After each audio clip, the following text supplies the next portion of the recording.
نحمدہ ونصلی ونسلم علی رسولہ الکریم، اما بعد، فاعوذ باللہ من الشیطان الرجیم، بسم اللہ الرحمن الرحیم۔ نماز میں خشوع کے موضوع پر یہ ہماری تیسری اور آخری آڈیو ہے۔ پچھلی 2 آڈیوز میں ہم نے نماز کی اہمیت و اثرات، اس کے باطنی اوصاف اور وضو کے متعلق کچھ باتیں سیکھیں۔ ان کو آگے بڑھاتے ہوئے ہم اس آڈیو میں نماز سے پہلے، نماز کے دوران اور بعد میں لانے والے خیالات اور کرنے والے اعمال پر بات شروع کرتے ہیں۔ پچھلی آڈیو میں ہم نے نماز کے وضو کے طریقے پر بات ختم کی تھی۔ آج ہم نماز کے طریقے پر بات کریں گے۔ وضو کے بعد اصل مرحلہ آتا ہے نماز کا۔ وضو کی طرح نماز کے لیے بھی ذہن میں رکھنا ہے کہ کچھ خیال اور اعمال نماز سے پہلے، نماز کے دوران اور نماز کے بعد کرنے سے نماز میں کنسنٹریشن حاصل ہوتا ہے۔ نماز کی تیاری میں کچھ اعمال کرنے ہیں پہلے، پھر کچھ خیالات بنانے ہیں۔ نماز کی تیاری جو ہے وہ اذان سے شروع ہوتی ہے۔ اس کے بعد آپ کو اپنی اپیرنس کا خیال کرنا ہے، اور خاص طور پر خواتین جو ان چیزوں کا بالکل خیال نہیں کرتی، جب ان کو گھر سے باہر جانا ہو یا ان کے گھر کوئی گیسٹ آ رہے ہوں، اس وقت وہ خوب اچھا لباس بھی پہنتی ہیں، خوب بنتی سنورتی بھی ہیں، اچھے سے اچھا دکھنا چاہتی ہیں، لیکن جب نماز کے لیے وہ جاتی ہیں تو اس وقت جس حالت میں گھر میں ہوتی ہیں اسی حالت میں اٹھ کر چلی جاتی ہیں۔ میں ہمیشہ خواتین کو یہی سمجھاتی ہوں کہ نہیں، آپ کو نماز کے لیے تھوڑا سا ٹائم نکالنا ہے۔ جس طرح آپ تیاری کرتی ہیں کسی سے ملنے جانے کے لیے، اللہ سبحانہ و تعالیٰ سے ملنے جا رہی ہیں آپ، تو اس کے لیے آپ کو تیاری کرنی ہے۔ تو آپ کے کپڑے صاف ستھرے ہونے چاہیے، آپ ہلکا سا میک اپ کر لیں تو بہت اچھی بات ہے۔ ان ساری چیزوں کو کرنے سے کہ آپ کے اندر ایک فریشنس آ جاتی ہے، آپ کو اچھا لگتا ہے، آپ کا دل چاہتا ہے وہ کام کرنے کو۔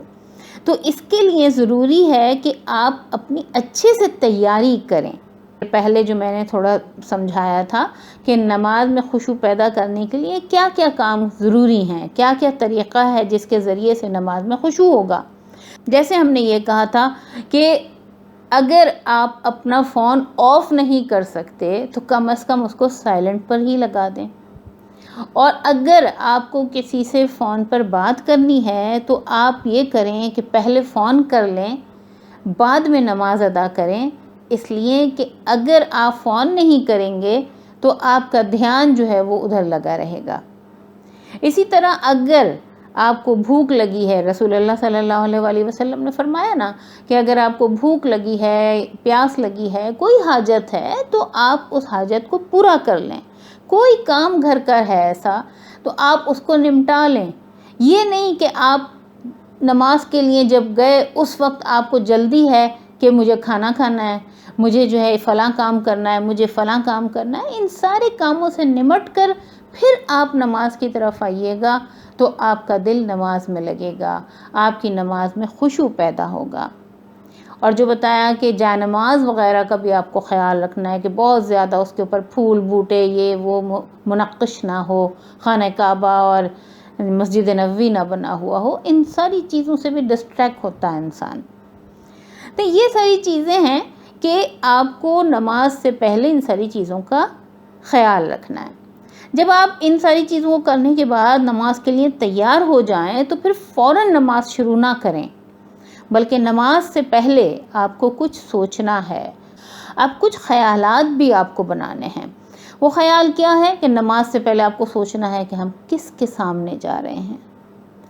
یہ خیال آتے ہی کہ اپنے رب سے ملاقات کے لیے جا رہے ہیں، اور رسول اللہ صلی اللہ علیہ وآلہ وسلم نے فرمایا الصلاۃ ہی المعراج المؤمن، نماز مومن کی معراج ہے، یعنی اللہ سبحانہ و تعالیٰ سے ہم کلامی کا شرف ہے۔ تو یہ ساری چیزیں ہیں کہ جن کو ہم اگر خیال کریں تو ہمارا نماز کی طرف لپکنے کو دل چاہے گا، ہمارا نماز کی طرف دوڑ کر جانے کو دل چاہے گا، ہمارا دل نماز کے اندر لگے گا۔ اس کے بعد اکثر ہوتا یہ ہے کہ نماز کے درمیان میں خیال آتا ہے کہ سورہ فاتحہ کے بعد کون سی سورہ ہمیں اس کے ساتھ ملانی ہے۔ تو ہونا یہ چاہیے کہ نماز شروع کرنے سے پہلے ہم یہ سوچ لیں کہ فلاں فلاں رکعت میں فلاں فلاں سورہ مجھے پڑھنی ہے۔ جب ہم اس طرح کریں گے تو پھر یہ ہوگا کہ ہمارا نماز کے اندر کنسنٹریشن قائم رہے گا، انشاءاللہ ثم انشاءاللہ۔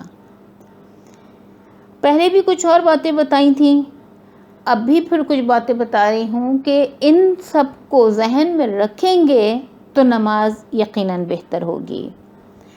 یہ سوچے انسان کہ اللہ سبحانہ و تعالیٰ نے رسول پاک صلی اللہ علیہ وآلہ وسلم کے ذریعے سے ہمیں یہ تحفہ بھیجا ہے۔ تحفہ جب ملتا ہے تو انسان کتنا خوش ہوتا ہے۔ نماز کا جب وقت ہو رہا ہے تو اس وقت ہم کو بالکل وہی کیفیت کے ساتھ اس کی طرف بڑھنا چاہیے۔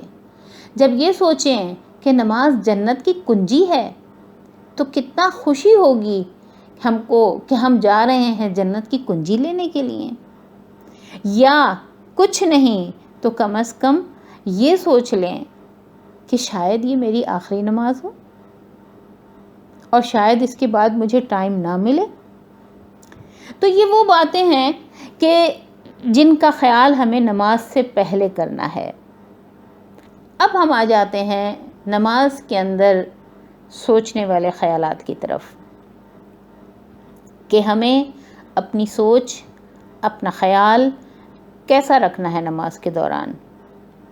جب ہم تکبیر تحریمہ کرتے ہیں اس وقت ہم سوچیں کہ ہم نے ہر چیز اپنے اوپر حرام کر لی ہے، نہ صرف کھانا پینا، نہ صرف بات چیت کرنا، بلکہ ہر دنیاوی سوچ اور خیال بھی ہم نے اپنے اوپر حرام کر لیا ہے۔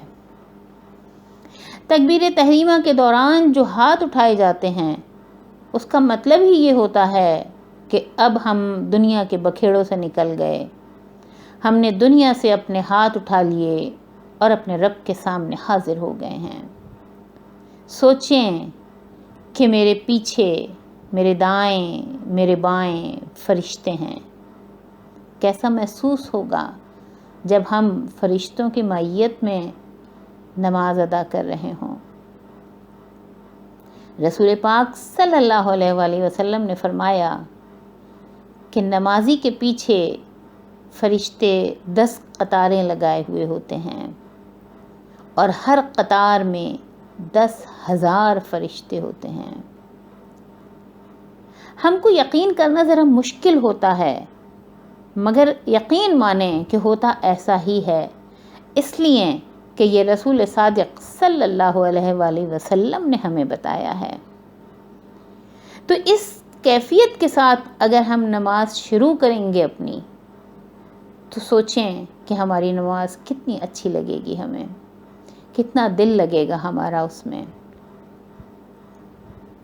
اس کے بعد جب ہم ثنا پڑھتے ہیں تو اس وقت ہم سوچیں کہ میں کس کے سامنے ہوں، کہ یہ کائنات کتنی بڑی ہے اور میں تو چیونٹی کے برابر بھی نہیں ہوں اس کائنات میں، اور پھر بھی اللہ سبحانہ و تعالیٰ مجھے دیکھ رہے ہیں اور سن رہے ہیں۔ میں کس کے سامنے کھڑی ہوں؟ اس کائنات کو بنانے والے۔ اس سے ہمارے اندر ایک ہیبت آتی ہے، ایک او آتی ہے اللہ تعالیٰ کی، اور ہمارا سر جو ہے وہ جھک جاتا ہے ان کے سامنے۔ اس کے بعد جب ہم تعوذ پڑھتے ہیں تو اس وقت ہم یہ سوچیں کہ ہم کیا کہہ رہے ہیں کہ اللہ سبحانہ و تعالیٰ میں آپ کی پناہ میں آنا چاہتی ہوں یا میں آنا چاہتا ہوں شیطان مردود کے وسوسے سے. تو اس وقت یہ خیال کریں کہ جس طرح ہوتا ہے نا کہ بارش ہو رہی ہوتی ہے اور کوئی سائبان ہمیں نظر آئے تو ہم فوراً اس کے نیچے جاتے ہیں اور کتنا سکون محسوس کرتے ہیں کہ چلو بارش سے چھٹکارا ملا. بالکل اسی طرح سے شیطان کے حملوں سے چھٹکارا پانے کے لیے ہم یہ سوچیں کہ ہم اللہ سبحانہ و تعالیٰ کے عرش کے سائے میں آ گئے ہیں تو ہم کو بہت بہت اچھا لگے گا. اس کے بعد جب ہم تسمیہ کہتے ہیں اللہ سبحانہ و تعالیٰ کے نام میں برکت ہے تو یقیناً ہماری نماز میں بھی برکت ہوگی. تسمیہ کے بعد ہم سورہ فاتحہ کی طرف آتے ہیں. جب ہم کہتے ہیں الحمدللہ رب العالمین، اس وقت اپنی حیثیت اور اللہ سبحانہ و تعالیٰ کی ذات کی بڑائی ذہن میں رکھیں. وہ کون ہے؟ یہاں فرما رہے ہیں ہم رب ہیں، صرف تمہارے نہیں، تمہارے جیسے اربوں انسانوں کے نہیں، تمہاری دنیا کے رب نہیں. ایسی کتنی دنیایں ہیں، ایسے کتنے عالم ہیں، ایسی کتنی گیلیکسیز ہیں، اس کے ہم رب ہیں. تو اس رب کے سامنے ہم کھڑے ہوں اور ہمیں اپنا ہوش نہ ہو اور ہمارا دل نہ دھڑکے اور ہمارے جسم پر لرزہ طاری نہ ہو، جب ہم یہ سوچ کر نماز ادا کرتے ہیں کہ وہ عالمین کے رب ہیں، جب ہم یہ سوچ کر ان کے سامنے کھڑے ہوتے ہیں تو یقیناً ہمارا نماز میں دل لگے گا. ہم سوچیں گے کہ شاید یہی آخری موقع ہو ان کے سامنے حاضری دے دیں. اس کے بعد جب ہم کہتے ہیں الرحمن الرحیم تو ہم نعمتوں کو یاد کریں جو انہوں نے ہمیں بن مانگے دی اور جو ہم کو مانگنے پر عطا کی. مانگنے پر تو انہوں نے جو ہمیں عطا کی ہے نا، ان کی تو کوئی حیثیت ہی نہیں ہے. وجہ یہ ہے کہ جو نعمتیں ہم نے ان سے مانگی ہیں وہ ہم نے اپنے چھوٹے سے ذہن سے مانگی ہیں. ہماری جو اوقات ہے، ہماری جو حیثیت ہے، ہم نے اس کے حساب سے مانگا.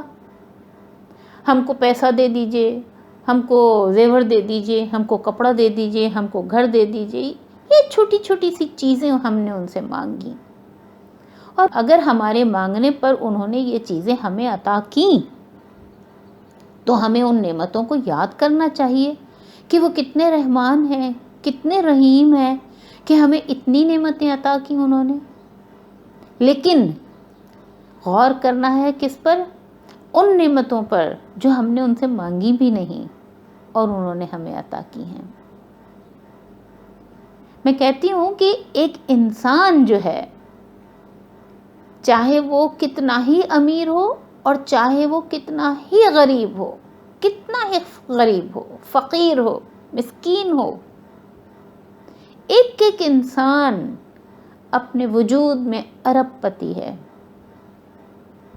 وہ اس طرح سے کہ ہمارے جسم کا ایک ایک عضو ایک بہت بڑی حیثیت رکھتا ہے، اس کی بہت بہت بہت بڑی قیمت ہے. وہ کب پتہ چلتی ہے ہمیں قیمت؟ یہ تو اللہ سبحانہ و تعالیٰ نے ہمیں چونکہ پیدا ہوئے اور ساری چیزیں دی ہوئی ہیں اور سب چیزیں صحیح کام کر رہی ہیں، ہم ان کا صحیح استعمال کر رہے ہیں، وہ سب کچھ صحیح چل رہا ہے ہمارا نظام، تو ہمیں احساس نہیں ہوتا.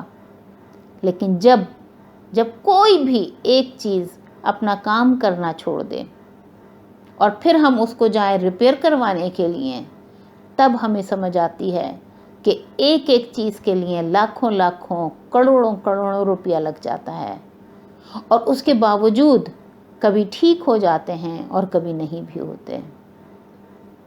تو یہ ساری وہ چیزیں ہیں جو کہ ہمارے پاس بغیر مانگے آئی ہیں، جس کو کہ ہم کنسیڈر ہی نہیں کرتے کہ یہ نعمت ہے، لیکن ہم ان ساری نعمتوں کو یاد کریں جو بن مانگے انہوں نے ہمیں عطا کی. ہمارے ارد گرد کا ماحول، ہمارے ماں باپ بہن بھائی، کوئی بھی چیز تو ہماری اپنی نہیں ہے نا، سب کچھ انہوں نے خود ہی دیا، اور جو کچھ مانگا وہ بھی دیا. تو نعمتوں کو یاد کرنے پر آئیں گے. اس کے علاوہ اگر ہم دیکھتے ہیں پوری کائنات، اللہ سبحانہ و تعالیٰ فرماتے ہیں ہم نے پوری کائنات تمہارے لیے بنائی ہے. خلق لکم ما فی الارض جمیعا، تمہارے لیے تخلیق کی ہیں ہم نے اس زمین میں جو کچھ بھی چیزیں ہیں، تمام چیزیں آسمان سے لے کے زمین تک، زمین کی پاتال تک اگر ہم نگاہ ڈالیں تو ہر چیز ہمارے لیے ہے. تو اتنی نعمتیں ہیں، تو جب ہم کہیں الرحمن الرحیم تو ہم ان نعمتوں کو اپنی نگاہوں میں دوڑائیں تو ہمارے جسم کے اوپر ایک شکر کی کیفیت کا اثر تو آئے گا نا. ہمارا سر جھک جائے گا ان کے سامنے، ہم اپنے دل میں مشکور ہوں گے ان کے لیے. اسی طرح سے جب ہم کہتے ہیں مالک یوم الدین، زیادہ تر لوگ جب سورہ فاتحہ کی تفسیر بیان کرتے ہیں تو وہ یہ بیان کرتے ہیں کہ اللہ سبحانہ و تعالیٰ یہاں یہ بتانا چاہ رہے ہیں کہ ہم صرف رحمان اور رحیم نہیں ہیں بلکہ ہم مالک یوم الدین بھی ہیں، یعنی تمہارا سخت حساب لینے والے بھی ہیں.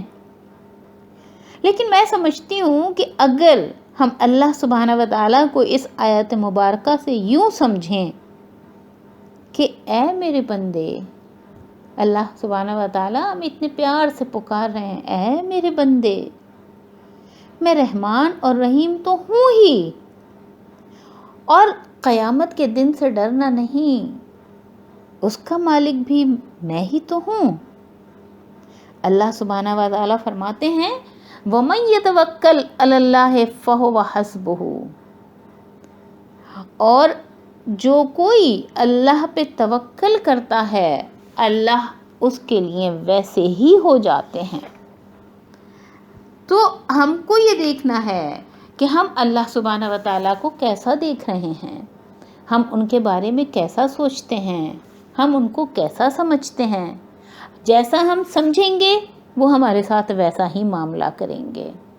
تو جب ہم کہیں مالک یوم الدین تو صرف یہ نہیں کہ اللہ سبحانہ و تعالیٰ ہمیں ایسے نظر آئیں کہ بس قیامت کے دن جب ہم ان کے سامنے جائیں گے تو وہ ہمارا سختی کے ساتھ حساب کتاب لیں گے. نہیں، ہمیں سوچنا ہے، ہمیں سمجھنا ہے، اور پھر اپنے اللہ سبحانہ و تعالیٰ سے اپنا ایک ربط رکھنا ہے جس طرح کا بھی ہم چاہیں. اس کے بعد جب ہم کہتے ہیں ایاک نعبد، جس طرح ابھی میں عبادت میں ہوں اسی طرح ہمیشہ مجھے عبادت میں رہنا ہے. جیسے وہ مجھے ابھی دیکھ رہے ہیں اسی طرح وہ ہمیشہ بھی مجھے دیکھتے ہیں. وَهُوَ مَعَكُمْ أَيْنَمَا كُنْتُمْ، تم جہاں کہیں بھی ہوتے ہو میں تمہارے ساتھ ہوتا ہوں. تو اللہ سبحانہ و تعالیٰ تو ہمیشہ، چاہے نماز کے اندر ہوں چاہے نماز کے باہر ہوں، ہر وقت ہمارے ساتھ ہوتے ہیں.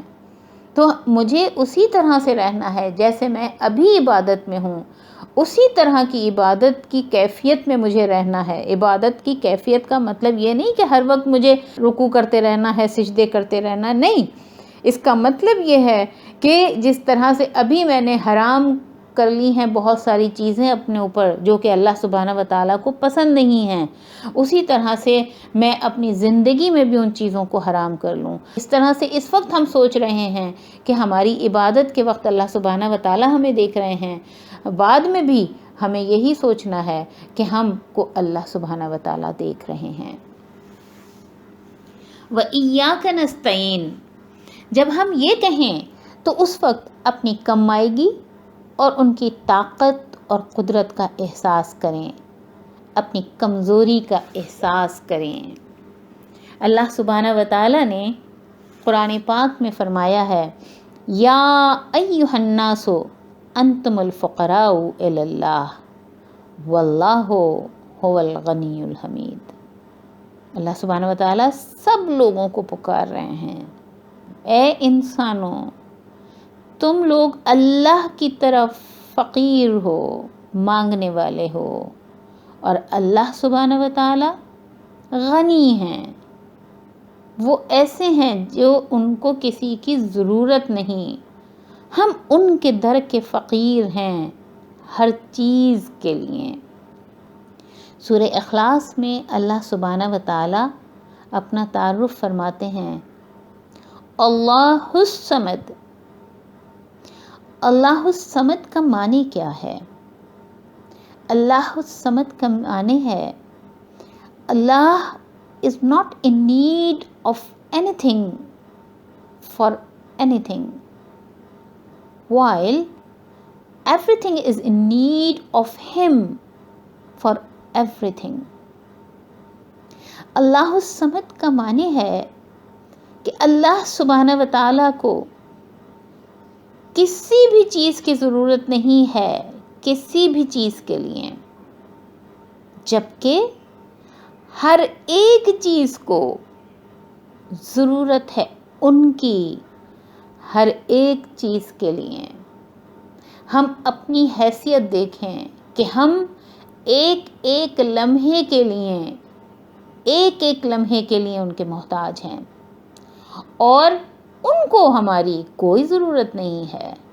ہم کو سانس بھی لینی ہے، ہم کو ہاتھ بھی اٹھانا ہے، ہم کو بولنا ہے، ہم کو چلنا ہے، کوئی بھی ہمارا کام، ایون یہ ہمارے اندر جتنا سسٹم چل رہا ہے، ہر چیز میں، اور صرف ہم نہیں، پوری کائنات میں جتنی چیزیں ہیں، کوئی بھی چیز ہو، ہر چیز کو ان کی ضرورت ہے، ان کو کسی کی ضرورت نہیں ہے۔ تو جب اس کیفیت میں جائیں گے ہم ان کے سامنے، کھڑے ہوں گے ان کے سامنے اور کہیں گے وَإِيَّاكَ نَسْتَعِينُ، ہم آپ کی ہی استعانت چاہتے ہیں، ہم آپ ہی کی مدد چاہتے ہیں، ہم آپ ہی کے محتاج ہیں، ہم آپ ہی کے در کے فقیر ہیں، تو کیفیت تو بدل جائے گی نا۔ فقیر کی کیفیت کیسی ہوتی ہے؟ فقیر تو رو رو کے مانگتا ہے، آوازیں لگا لگا کے مانگتا ہے۔ جب یہ کیفیت ہو تو پھر ہم کیوں نہ ان سے مانگیں اہدنا الصراط المستقیم۔ تو جب ہم اہدنا الصراط المستقیم کہیں تو پھر ان سے ہم یہ مانگیں کہ جس طرح آپ نے ہر نعمت ہمیں دی اور ہم ہر چیز کے لیے آپ کے محتاج ہیں، تو ہم تو جنت کے لیے بھی آپ کے محتاج ہوئے نا۔ تو ہمیں جنت کے راستے کا خیال کرنا چاہیے کہ ہم جب کہہ رہے ہیں کہ ہمیں سیدھا راستہ دکھائیے، ہمیں اچھے راستے پر چلائیے، تو پھر اس وقت ذہن میں لائیں کہ ہم کو جنت کے راستے میں جانا ہے، ہم ان سے جنت کا راستہ مانگ رہے ہیں۔ اس کے بعد جب ہم کہتے ہیں صراط الذین انعمت علیہم، اس وقت ہم خیال لائیں کس کا؟ کہ ان لوگوں کا راستہ بتائیے جن کے اوپر آپ کی نعمتیں نازل ہوئیں۔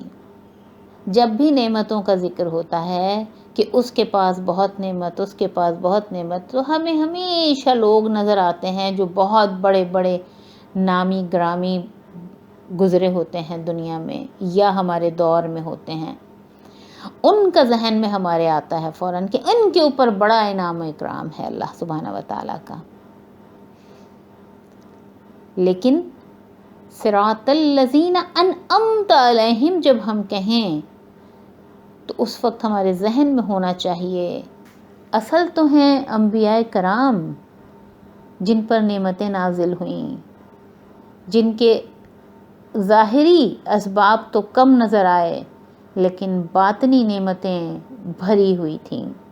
اسی طرح ہمارے اولیاء اللہ گزرے ہیں، سلف صالحین گزرے ہیں، امام غزالی ہوں، مولانا روم ہوں، شمس تبریز ہوں، بایزید بستامی ہوں، حسن بصری، جتنے بھی اولیاء اللہ گزرے ہیں سب کا یہ حال تھا کہ ان کے پاس اللہ سبحانہ و تعالیٰ کی ظاہری نعمتیں تو کم تھیں، باطنی نعمتوں سے مالا مال تھے۔ کسی بزرگ نے فرمایا کہ اگر بادشاہ کو یہ پتہ چل جائے کہ میرے پاس کتنی بڑی دولت ہے تو وہ اپنی پوری فوج کے ساتھ میرے اوپر چڑھائی کر دے. یعنی جو دل کی دولت ہے، دل کا سکون جو ہے، دل میں جو اللہ سبحانہ و تعالیٰ کی محبت ہے، اس کو وہ اتنا کچھ سمجھ رہے ہیں کہ اگر بادشاہ کو پتہ چل جائے کہ یہ میرے پاس اتنی بڑی دولت ہے تو وہ پوری فوج لے کر میرے اوپر چڑھائی کر دیں. ان لوگوں کا راستہ دکھائیے، چونکہ وہ اس راستے پر چلے، آپ نے ان کو ان نعمتوں سے نوازا، تو ہمیں بھی اس راستے پر چلائیے تاکہ ہمیں بھی آپ کی وہ نعمتیں حاصل ہوں جو کہ ان کو حاصل ہوئیں. جب ہم یہ کہیں غیر المغضوب علیہم ولا الضالین، لوگ اکثر کہتے ہیں کہ غیر المغضوب یہودیوں کے لیے کنایا کیا گیا ہے اس میں، اور ولا الضالین کے لیے کہتے ہیں کہ یہ عیسائیوں کے لیے کنایا ہے. اس کا ایک ترجمہ اس طرح سے بھی ہوتا ہے کہ غیر المغضوب علیہم ولا الضالین، کہ وہ انبیاء کرام، وہ اولیاء اللہ، وہ سلف صالحین جو کہ کبھی بھی غضب کا شکار نہیں ہوئے اور جو کہ کبھی بھی گمراہ نہیں ہوئے. اور اس کے بعد جب ہم کہتے ہیں آمین تو رسول اللہ صلی اللہ علیہ وآلہ وسلم نے فرمایا کہ جب نمازی آمین کہتا ہے تو فرشتے بھی آمین کہتے ہیں، اور اگر فرشتوں کی آمین کے ساتھ ہماری آمین مل جاتی ہے تو جو بھی دعائیں ہم نے اپنی نماز میں مانگی، یعنی کہ چاہے ہم نے ہدایت کی مانگی ہو، چاہے نعمت کی مانگی ہو، اور چاہے غضب سے اور گمراہی سے بچنے کی دعا مانگی ہو، ان تمام دعاؤں کو اللہ سبحانہ و تعالی قبول کر لیتے ہیں. اس طرح سے اگر ہم اپنی سورہ فاتحہ کو پڑھیں گے ان خیالات کے ساتھ تو پھر ہماری نماز بہت بہتر ہو جائے گی انشاءاللہ. اس کے بعد ہم آتے ہیں کہ جب سورہ فاتحہ کے بعد ہمیں کوئی سورہ اس کے ساتھ پڑھنی ہوتی ہے. جب ہم کوئی بھی سورہ پڑھیں، وہ تو میں نے بتا دیا شروع میں کہ نماز سے پہلے سوچ لینا ہے کہ ہمیں کون سی سورہ فاتحہ میں پہلی رکعت میں ہم نے یہ پڑھنی ہے، دوسرے میں یہ پڑھنی ہے، ہم کو یہ پہلے سوچ لینا ہے. اب جب ہم وہ سورہ پڑھ رہے ہیں تو ہمیں چاہیے کہ جب اللہ سبحانہ و تعالیٰ کا ذکر آئے تو ہمارے اندر ایک آ جائے، ایک محبت کا جذبہ ابھرے، ہمیں اچھا لگنا چاہیے. اسی طرح سے جب نعمتوں کا ذکر آئے تو ہمارے اندر شکر کا جذبہ آنا چاہیے، اور اگر جنت کا ذکر آئے تو خوشی محسوس ہونی چاہیے اور لگن کا جذبہ آنا چاہیے. اسی طرح سے جب جہنم کا ذکر آئے تو اس وقت ہمیں اس سے پناہ مانگنی چاہیے، ہمیں ڈرنا چاہیے، ہمارے اندر خوف آنا چاہیے. اس کے علاوہ جب ہم سورہ پڑھ رہے ہوتے ہیں تو کچھ آیتیں ایسی بھی ہوتی ہیں جن کو بار بار دہرانے کا دل چاہتا ہے. اور دیکھیے بار بار دہرانے کا دل کب چاہے گا؟ جب کہ ہم اس کو سمجھ رہے ہوں گے. وہی جو ہم نے شروع میں بات کہی تھی کہ نماز کو ہم نے یاد کرنا ہے. جو کچھ ہم پڑھ رہے ہیں ہمیں پتہ ہونا چاہیے ہم کیا کر رہے ہیں، تو ہماری نماز ہمیں فائدہ دے گی. اسی طرح کی آیتیں پڑھنے کے بعد جب ہم جاتے ہیں رکوع میں تو ہم کہتے ہیں سبحان ربی العظیم. اور صرف ایک یہی نہیں، اور بھی بہت ساری تسبیحات ہیں جو آپ پڑھ سکتے ہیں. رسول اللہ صلی اللہ علیہ وآلہ وسلم بہت ساری تسبیحات رکوع اور سجود میں پڑھا کرتے تھے. تو جب ہم کہہ رہے ہیں سبحان ربی العظیم، پاک ہے میرا رب، میرا رب، اس وقت ذہن میں لائیں کہ میرے گناہ جھڑ رہے ہیں. احساس کریں کہ ہم جھکے ہوئے ہیں اور اوپر سے اللہ سبحانہ و تعالیٰ کے نور کا شاور ہمارے اوپر چل رہا ہے، بہہ رہا ہے، اور ہمارے گناہ دھل رہے ہیں، بہہ بہہ کر نکل رہے ہیں۔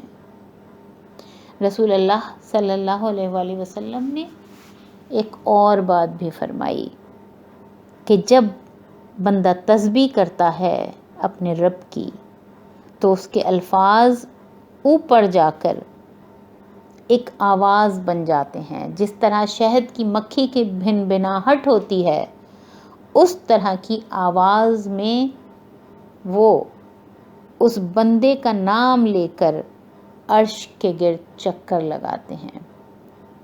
تو جس وقت ہم رکوع کریں اس وقت ہم سوچیں کہ ہم اپنے رب کے سامنے جھکے ہوئے ہیں، میں اپنے رب کے سامنے۔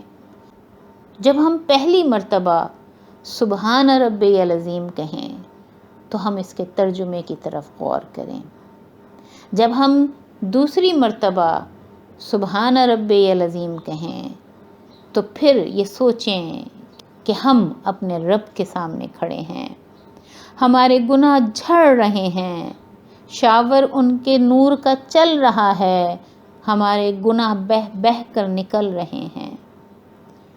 اور جب ہم تیسری مرتبہ اپنے رب کے نام کی تسبیح کریں تو اس وقت یہ سوچیں کہ میری زبان سے نکلے ہوئے الفاظ اوپر جا کر اور میرا نام اللہ سبحانہ و تعالیٰ کے عرش کے گرد چکر لگاتے ہوئے لے رہے ہیں، یعنی اللہ سبحانہ و تعالیٰ کے سامنے میرا نام لیا جا رہا ہے۔ کس قدر حسین منظر ہوگا وہ، کس قدر حسین منظر ہوگا۔ تو اس طرح سے اگر ہم رکوع کریں گے تو کیوں نہیں ہمارے رکوع میں ہمارا دل لگے گا، کیوں نہیں ہمارا رکوع لمبا ہو جائے گا۔ 3 مرتبہ کے بجائے ہم 5 مرتبہ، 7 مرتبہ، 10 مرتبہ، 15 مرتبہ، جتنا دل چاہے گا، جتنی دیر دل چاہے گا کہ گناہ جھڑتے رہیں، ہمارا نام عرش کے گرد چکر لگاتا رہے۔ اس کے بعد جب ہم قوما میں کھڑے ہوتے ہیں ہم کہتے ہیں سمع اللہ لمن حمدہ، یہ سوچیں کہ میں نے جو تعریف کی انہوں نے سن لی ہے۔ دیکھیے وہاں پہ بھی رسول اللہ صلی اللہ علیہ وسلم نے فرمایا کہ تمہارے الفاظ جا کر تمہارا نام اوپر عرش کے گرد چکر لگاتا ہے، تمہارا نام آواز آتی رہتی ہے، شہد کی مکھیوں کی بھن بھناہٹ کی طرح عرش کے گرد تمہارے نام چپا جاتا ہے۔ تو جب قوما میں کھڑے ہوئے تب بھی ہم یہی کہہ رہے ہیں کہ ہم نے جو تعریف کی اللہ سبحانہ و تعالیٰ کی انہوں نے سن لی ہے۔ رسول اللہ صلی اللہ علیہ وآلہ وسلم ایک مرتبہ نماز پڑھا رہے تھے، تو جب آپ نے فرمایا سمع اللہ لمن حمدہ ربنا لک الحمد، تو ایک صحابی نے اس میں کچھ اضافہ کیا، پیچھے سے آواز آئی حمدن کثیرن طیبن مبارکن فیہ۔ جب آپ صلی اللہ علیہ وآلہ وسلم نماز سے فارغ ہوئے تو آپ نے مڑ کر پوچھا کہ یہ جملے کس نے ادا کیے تھے؟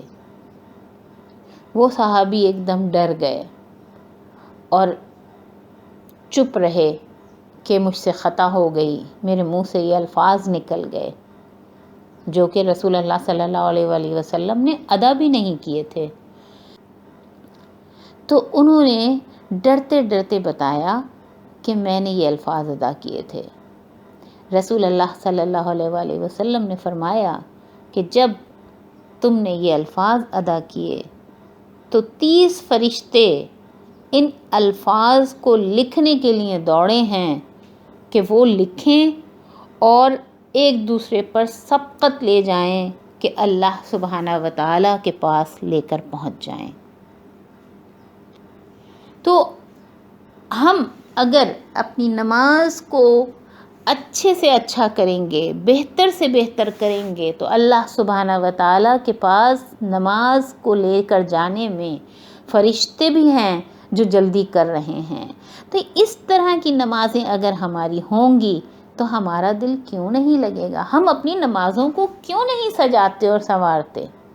جب ہم لوگ اپنے نئے گھر میں جاتے ہیں تو پھر اس کو سجانے اور سنوارنے میں اپنا وقت، اپنا پیسہ، اپنی محنت، ہر چیز اس کے اوپر لگاتے ہیں اور اس کو خوب سجاتے اور سنوارتے ہیں۔ ہم کیوں نہیں اپنی نمازوں کو سجاتے کہ فرشتے جو ہیں وہ دوڑیں اور ہماری نماز کو اوپر لے جانے میں سبقت حاصل کرنا چاہیں، کہ جس طرح ان صحابی نے اپنی نماز کو خوبصورت بنانے کی کوشش کی۔ اس کے بعد ہم آتے ہیں سجدہ کی طرف۔ اللہ سبحانہ و تعالیٰ نے فرمایا سورہ علق میں کہ وَاسْجُدْ وَاقْتَرِب، سجدہ کرو اور میرے قریب ہو جاؤ۔ حدیث قدسی میں بھی آتا ہے کہ اللہ سبحانہ و تعالیٰ فرماتے ہیں میرا بندہ سجدے میں مجھ سے سب سے زیادہ قریب ہوتا ہے۔ تو جب ہم سجدہ کریں تو اس وقت یہ سوچیں، جب ہم پہلی تسبیح پڑھیں سبحان ربی الاعلیٰ، کہ ہم اپنے رب کے سامنے جھک گئے، بچھ گئے، اپنا سر ان کے سامنے، ان کے قدموں میں رکھ دیا۔ یہ کیفیت ہونی چاہیے۔ اور جب ہم پہلی مرتبہ تسبیح پڑھیں تو اس وقت یہ سوچیں کہ ان کے سامنے جھکے ہوئے ہیں۔ جب دوسری مرتبہ تسبیح پڑھیں تو اس وقت سوچیں کہ میرا ایک درجہ اللہ سبحانہ و تعالیٰ کی ہاں بڑھ رہا ہے اور میرا ایک گناہ کم ہو رہا ہے۔ یہ رسول پاک صلی اللہ علیہ وآلہ وسلم نے فرمایا ہے۔ اسی طرح سے میرے الفاظ میرا نام بن کر عرش کے گرد چکر لگا رہے ہیں، میرے گناہ جھڑ رہے ہیں۔ ایک صحابی رضی اللہ تعالیٰ عنہ نے رسول اللہ صلی اللہ علیہ وآلہ وسلم سے اپنی خواہش کا اظہار کیا کہ میں جنت میں آپ کے ساتھ رہنا چاہتا ہوں۔ آپ صلی اللہ علیہ وآلہ وسلم نے فرمایا کہ سجدوں کی کثرت سے میری مدد کرو، یعنی میں تمہیں اپنے ساتھ جنت میں نہیں لے جا پاؤں گا جب تک کہ تم سجدے میں نہیں رہو گے۔ سجدے زیادہ کرو، یعنی نمازیں زیادہ پڑھو۔ تو جو فرمایا نا کہ وَاسْجُدْ وَاقْتَرِب، ان کے قریب ہو جاؤ، کہ رسول اللہ صلی اللہ علیہ وآلہ وسلم کے نزدیک تو ہونا ہی ہونا اللہ سبحانہ و تعالیٰ سے قربت کا ذریعہ بنتا ہے سجدہ۔ تو یہی تو موقع ہے ہمارے پاس ان سے قربت کا، کہ جتنی دیر ہم ان کے سامنے جھکے رہیں اتنا ہمارے لیے اچھا ہے۔ جلسہ میں جب ہم بیٹھیں تو اس وقت ہم سورہ جاسیہ کی ایک آیت کو ذہن میں رکھیں۔ اللہ سبحانہ و تعالیٰ فرماتے ہیں وَتَرَى كُلَّ أُمَّةٍ جَاسِيَةً، اور تم ہر گروہ کو دیکھو گے کہ وہ گھٹنوں کے بل گرا ہوا ہے۔ یہ قیامت کی منظر کشی ہے۔ ہم جلسے میں جب بیٹھیں تو ہم بالکل اسی طرح سے سوچیں کہ جیسے قیامت کا منظر ہے، اور جو اللہ سبحانہ و تعالیٰ سورہ جاسیہ میں فرما رہے ہیں کہ وہ گھٹنوں کے بل گرے ہوئے ہوں گے، گھٹنوں کے بل بیٹھے ہوئے ہوں گے اللہ سبحانہ و تعالیٰ کے سامنے۔ تو جلسہ جو ہے اس وقت سوچیں کہ ہم اللہ سبحانہ و تعالیٰ کے سامنے قیامت کے دن بیٹھے ہوئے ہیں، رو رو کر دعا مانگ رہے ہیں رب اغفر لی، رب اغفر لی، رب اغفر لی۔ اے میرے رب مجھے معاف کر دیجئے، اے میرے رب مجھے معاف کر دیجئے، اے میرے رب مجھے معاف کر دیجئے۔ جب ہم اس طرح سے نماز پڑھیں گے تو ہمارا دل کہیں اور کیوں بھٹکے گا، کہیں اور کیوں جائے گا۔ دوسرے سجدہ کے بعد تشہد میں بیٹھتے ہیں اور اللہ سبحانہ و تعالیٰ سے وہاں پر ہم مخاطب ہوتے ہیں۔ التحیات للہ والصلوات والطیبات، اپنی ہر چیز ان پر نچھاور کر رہے ہیں۔ زبان سے ذکر الہی، جسم سے اعمال اور مال، سب ان پر نچھاور، سب ان پر صدقے، سب ان پر واری۔ ہم اپنی زبان سے کہہ رہے ہیں کہ سب کچھ میرا آپ کے لیے ہے، آپ کے اوپر نچھاور ہے۔ اس کے بعد ہم اس میں رسول اللہ صلی اللہ علیہ وآلہ وسلم سے بھی مخاطب ہوتے ہیں اور ان کے اوپر سلام اور رحمت اور برکت کی دعا کرتے ہیں، اور پھر اسی میں ہم اپنے لیے اور مومنین کے لیے سلامتی کی دعا کرتے ہیں، اور پھر شہادت دیتے ہیں کہ اللہ سبحانہ و تعالی ہی صرف ہمارے الہ ہیں، اور رسول اللہ صلی اللہ علیہ وآلہ وسلم ہی ان کے رسول اور ان کے بندے ہیں۔ جب ہم درود پڑھتے ہیں تو اس وقت ہماری کیفیت یہ ہونی چاہیے کہ رحمت خداوندی ہمارے اوپر نازل ہو رہی ہے، رسول اللہ صلی اللہ علیہ وآلہ وسلم سن رہے ہیں، اور ان کی طرف ہم متوجہ ہو کر ان کے اوپر درود بھیج رہے ہیں۔ جب ہم درود پڑھتے ہیں تو ہم یہ محسوس کریں کہ رحمت خداوندی ہم پر نازل ہو رہی ہے، رسول اللہ صلی اللہ علیہ وآلہ وسلم ہمیں سن رہے ہیں، ان کی طرف ہم متوجہ ہو کر ان کے اوپر درود پڑھیں۔ اللہ سبحانہ و تعالیٰ کی طرف متوجہ ہو کر ہم کہیں انک حمید مجید۔ اس طرح سے جب ہم درود پڑھیں گے تو ہمارے اندر ایک ایسا جذبہ ابھرے گا کہ جیسے ہم رسول اللہ صلی اللہ علیہ وآلہ وسلم کی معیت میں اللہ سبحانہ و تعالیٰ کے دربار میں حاضر ہیں، اور وہ کیفیت بہت بہت مسحور کن ہوتی ہے۔ درود کے بعد سب سے کامن جو دعا لوگ کرتے ہیں وہ ہے ربنا آتنا فی الدنیا حسنۃ وفی الآخرۃ حسنۃ وقنا عذاب النار۔ ہم یہ سوچ کر دعا کریں کہ یہ آخری موقع ہے، جتنا مانگنا ہے مانگ لو، پھر نصیب ہو یا نہ ہو۔ اس طرح سے سوچ کر ہم جب یہ دعا مانگیں گے نماز کے دوران تو پھر ہمارے اندر ایک ایسا جذبہ آئے گا، ایک ایسی کیفیت ہماری ہو جائے گی کہ شاید بس یہی آخری موقع ہے، جتنا مانگنا ہے میں مانگ لوں، پھر پتہ نہیں نصیب ہو یا نہ ہو۔ اس کے بعد جب ہم سلام پھیرتے ہیں تو اس وقت ہماری کیفیت یہ ہونی چاہیے کہ ہمارے دائیں اور بائیں کاندھے پر جو فرشتے ہیں، اور رسول اللہ صلی اللہ علیہ وآلہ وسلم نے فرمایا کہ تمہارے دائیں اور بائیں اور پیچھے تمہارے 10 قطاریں، اور ہر قطار میں 10,000 فرشتے ہیں، تو ان سب کو ہم سلام کر رہے ہیں۔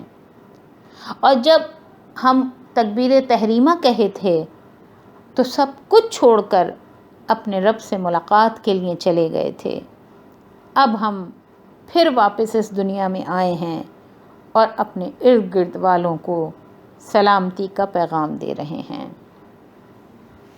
نماز پڑھنے کے بعد رسول اللہ صلی اللہ علیہ وآلہ وسلم 3 مرتبہ استغفر اللہ استغفر اللہ استغفر اللہ پڑھا کرتے تھے۔ وجہ یہ تھی کہ ان کے ذہن میں یہ ہوتا تھا کہ حق تو یہ ہے کہ حق ادا نہ ہوا، کہ سچی بات ہے کہ اللہ سبحانہ و تعالیٰ کی جو عظمت ہے، جو کبریائی ہے، اس کے لحاظ سے میں نماز ادا نہیں کر پایا، اس لیے آپ کی کیفیت یہ ہوتی تھی۔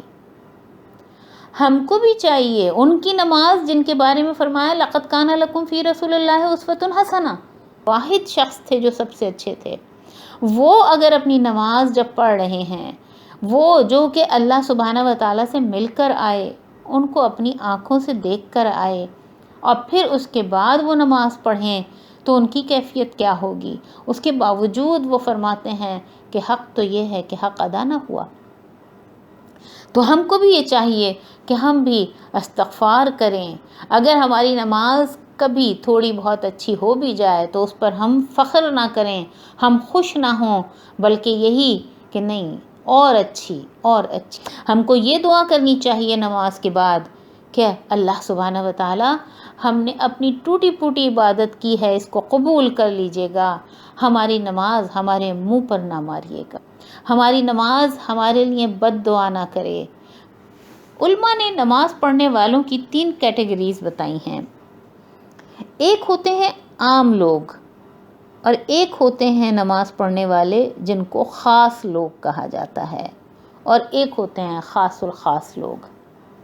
ایک ہوتی ہے عام لوگوں کی نماز، جن کو صرف تھکان کے اور کچھ حاصل نہیں ہوتا، وہ غفلت میں اپنی نماز پڑھتے ہیں، ارکان میں احتیاط نہیں کرتے اور نکل جاتے ہیں۔ یہ ہے عام لوگوں کی نماز۔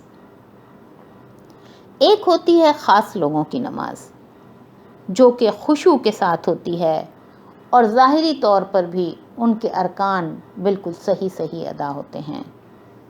اور تیسری ہوتی ہے خاص الخاص لوگوں کی نماز، یعنی اللہ سبحانہ و تعالیٰ کے سوا وہ سب سے منہ پھیر لیتے ہیں، وہ اپنی ہستی کو بھی ختم کر لیتے ہیں، اور وہ سب کچھ بھول جاتے ہیں سوائے اپنے رب کے۔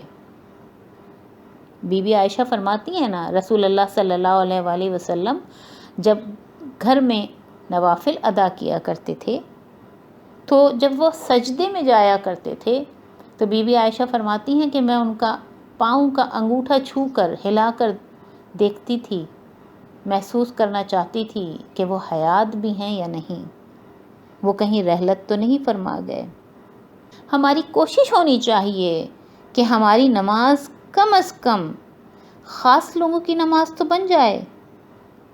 نماز میں خشوع کے لیے ہمیں دعا کرنی ہے اور کوشش بھی کرنی ہے، کوشش کے بغیر تو کام بننے والا ہی نہیں۔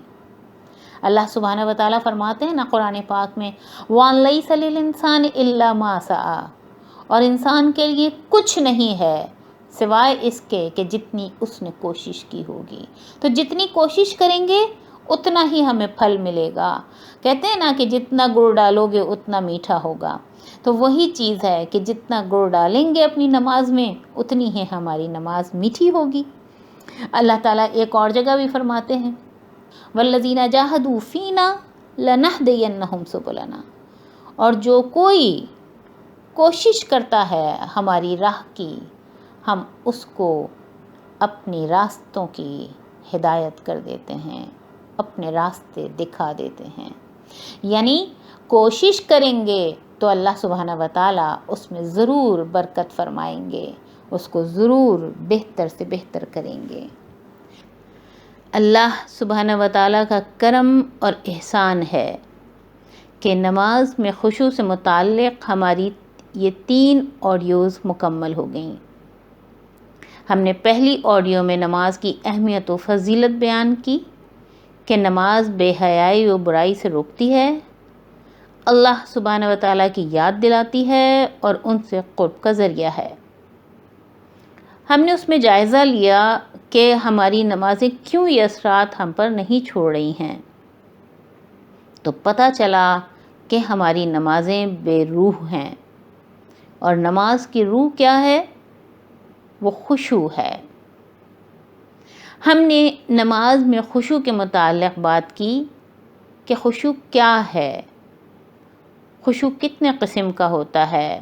ایک جسم کا خشوع ہوتا ہے اور ایک باطن کا خشوع ہوتا ہے۔ دوسری آڈیو میں ہم نے ان امور پر بات کی تھی کہ جن کے کرنے سے نماز کے دوران خشوع حاصل کرنے میں آسانی ہوتی ہے۔ ہم نے اس دوسری آڈیو میں بتایا تھا کہ کچھ خیال اور اعمال نماز سے پہلے کرنے ہوتے ہیں، اور نماز کے باطنی اوصاف اور ان اوصاف کو پیدا کرنے کے طریقے بھی بتائے تھے۔ مثال کے طور پر یہ کہ نماز میں دل کا حاضر ہونا ایک باطنی وصف ہے. نماز کی سمجھ، نماز میں اللہ سبحانہ و تعالیٰ کی تعظیم، ہیبت، ان سے حیا اور رجا کا ہونا، یہ سب وہ اوصاف ہیں جن کو اپنانے سے نماز میں ضرور خشوع حاصل ہوتا ہے. ہم نے اس آڈیو میں بتایا تھا کہ خشوع کوئی آن آف کا سوئچ نہیں ہے، بلکہ اس کے لیے نماز کے باہر بھی کچھ امور کا خیال کرنا پڑتا ہے. دوسری آڈیو میں ہی ہم نے وضو کا وہ طریقہ بتایا تھا جو نماز میں خشوع لانے میں معاون ثابت ہوتا ہے. یعنی وضو کرنے سے پہلے، اس کے دوران اور بعد میں کیا خیالات ذہن میں لانے ہوتے ہیں، اس پر ہم نے بات کی تھی. اس تیسری آڈیو میں ہم نے بتایا کہ نماز کی تیاری کے لیے عمل کے ساتھ ساتھ کچھ خیالات بھی بنانے ہوتے ہیں.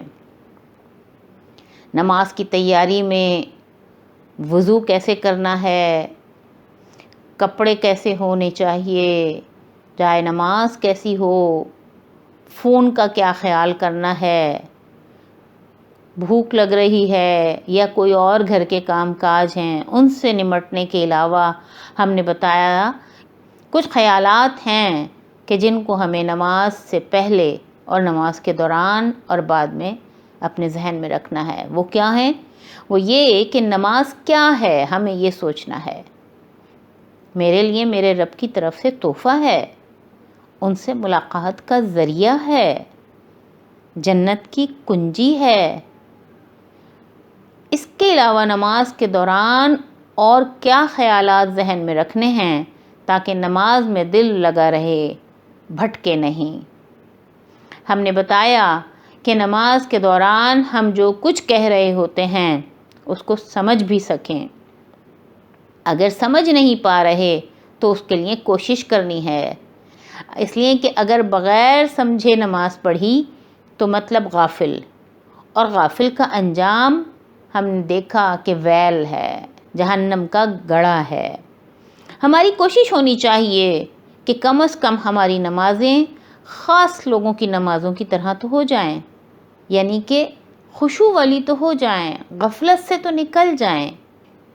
کہتے ہیں کہ نو پین نو گین، تو پین تو ہمیں لینا پڑے گا تبھی اچھا رزلٹ آئے گا. جیسے کہ میں نے کہا تھا جتنا گڑ ڈالو گے اتنا میٹھا ہوگا. ہماری دعا ہے کہ ہماری نمازیں حقیقتاً اللہ سبحانہ و تعالیٰ سے ہم کلامی کا درجہ پا جائیں. ہماری نمازیں صرف موشنز نہ ہوں، ان میں ایموشنز بھی آ جائیں. ہماری یہ بھی دعا ہے کہ اللہ سبحانہ و تعالیٰ ہماری نمازوں کو اپنے دربار میں قبولیت کا درجہ عطا فرمائیں. لیکن کہتے ہیں کہ فرسٹ ڈیزرو دین ڈیزائر، یعنی پہلے ہم اس لائق تو اپنی نمازوں کو بنائیں، ہم خود اس لائق تو بنیں کہ اللہ سبحانہ و تعالیٰ ہماری نماز کو قبول کریں. ہم کچھ کوشش تو کریں، ہم کچھ عمل تو کریں اپنی نمازوں کو بہتر کرنے کے لیے. حضرت داتا گنج بخش رحمۃ اللہ علیہ فرماتے ہیں کہ سب سے مشکل کاموں میں ایک اپنے علم پر عمل کرنا ہے. ہم کو اپنے آپ سے وعدہ کرنا ہوگا، ہم کو اس چیز پر ثابت قدم رہنا ہوگا، ہم کو اپنے علم پر ضرور عمل کرنا ہوگا. ہم اپنے آپ سے یہ وعدہ کریں ہم نے جو کچھ نماز کو امپروو کرنے کے لیے سیکھا اس کے اوپر ہم عمل کریں گے، انشاءاللہ اس سے ہمیں فائدہ ہوگا. آخر میں یہ دعا ہے کہ اللہ سبحانہ و تعالی ہم کو نماز میں اور نماز کے باہر بھی خشوع والی زندگی کی توفیق عنایت فرمائیں. آمین یا رب العالمین.